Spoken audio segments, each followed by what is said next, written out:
Hey, how's it going, guys? So I'm just throwing up a little pitch idea for the game, and yeah, so this is a mock-up of the dog game I talked a little bit about in chat, and I figured it needed narration just because it's pretty ugly and confusing right now. So you play as this little guy, and you can jump around, move around all over the place, and this is your dog. And with your dog, you can do two main things with him. You can change his attributes, and you can command him to do things for you. So with his attributes, you can go into like a menu. So this dog's name's Barkley, and you can change things about them. So like I can make him a little dog, big dog or something.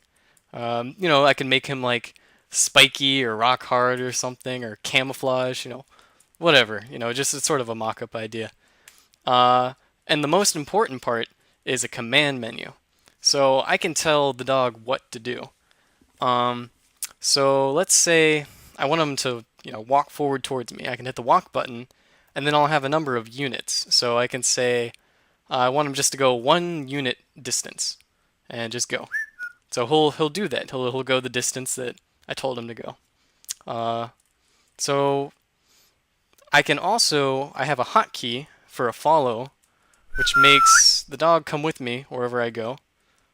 So that way it's like easier to like go places and stuff, and he'll follow you along, jump over obstacles and things like that. Uh, I made that its own key rather than just another command, just because it's a button that the user would probably press a lot.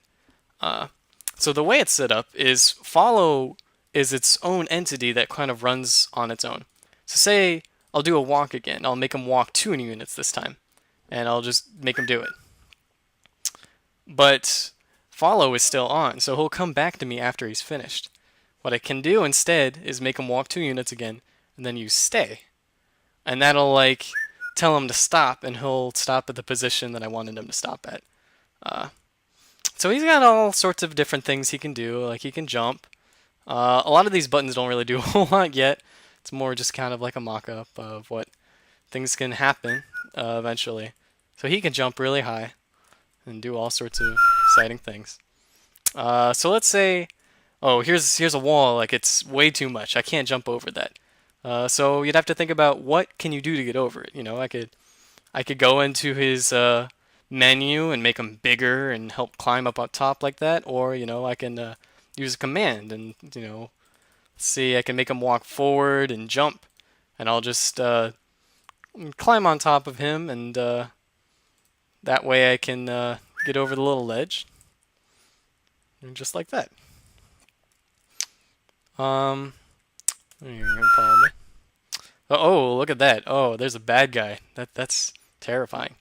So what I can do is I can make Barkley run up to the bad guy and bite him. There he goes, and then he bites, and he beat the guy. That's great. So yeah, I feel like that's something that could have a lot of potential. We could use concepts of rather than just modifying the dog, we could modify things inside of a world, change their properties, or we could use commands to move multiple dogs. There's a lot that could go on. Um, Sort of envisioned it in a way that a lot of these you wouldn't access until later. Like things happen, so you get more, so you don't have like a massive amount of things all at once and makes it confusing. So you just like, you learn to walk before you run kind of thing. Just get people used to the concept. And I don't know. I had a hard time trying to think of an idea that could be fun, but I think this could have a lot of potential in using programming concepts in a fun game. And the farther you would get, it would get confusing. Like, you could make him turn around so that he doesn't always walk to the right, he walks to the left. So you have to, like, turn him before going a direction. That's not set up just because there's no pictures or anything yet. I guess I'm kind of rambling. But yeah, that's the general idea. Hope you guys like it.